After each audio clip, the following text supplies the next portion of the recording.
ٹھیک ہے نا.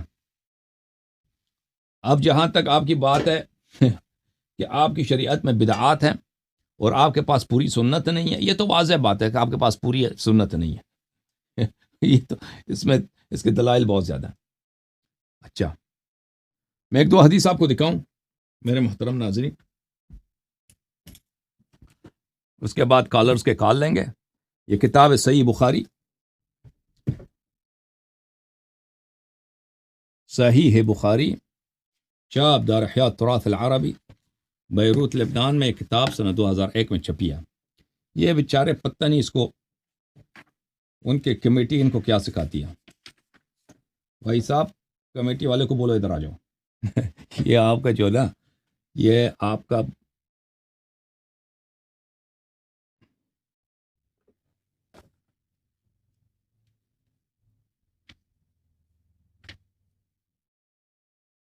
کا جو چال ہے یہ فیل ہو گیا.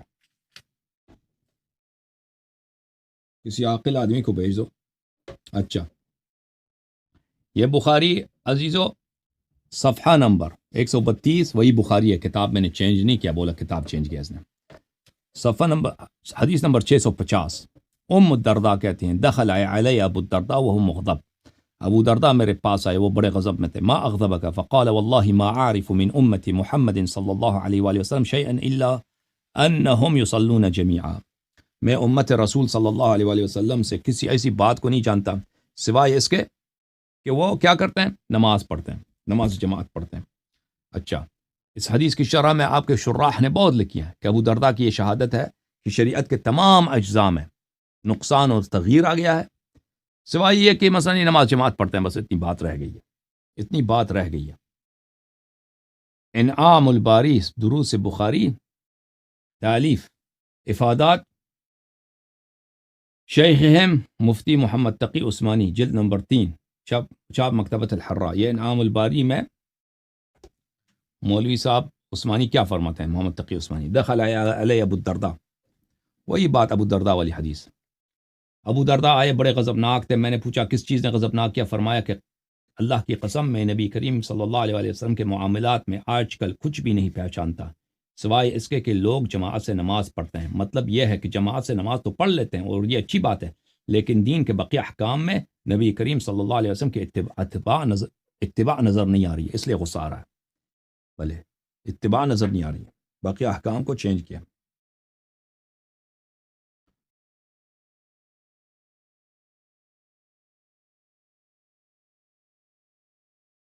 یہ تحفۃ القاری شرح صحیح بخاری، افادات مولوی مفتی سعید احمد پالنپوری، جلد نمبر 2.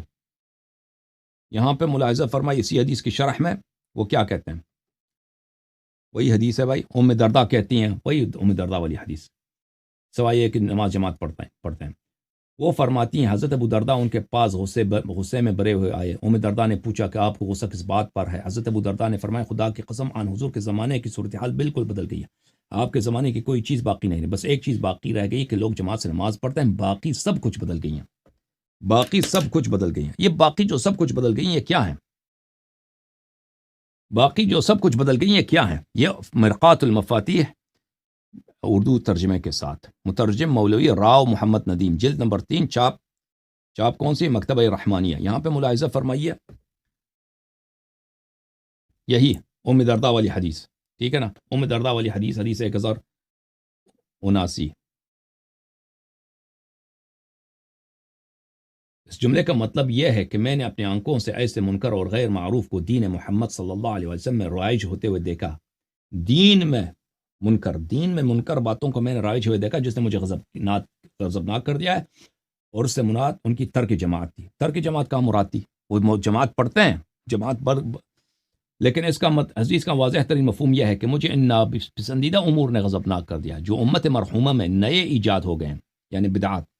اس لیے کہ بخدا مجھے تو کوئی ایسی چیز معلوم نہیں ہوتی جس میں امت مرحومہ راہ راست پر برقرار رہی ہو. صرف اتنی بات ضرور ہے کہ یہ لوگ جماعت کے ساتھ نماز پڑھ لیتے ہیں. یہ ابو درداء نے کہا، ٹھیک ہے نا. صحابہ نے خود شہادت دیا کہ دین چینج ہو گئی. تمہاری دین چینج ہے بھائی.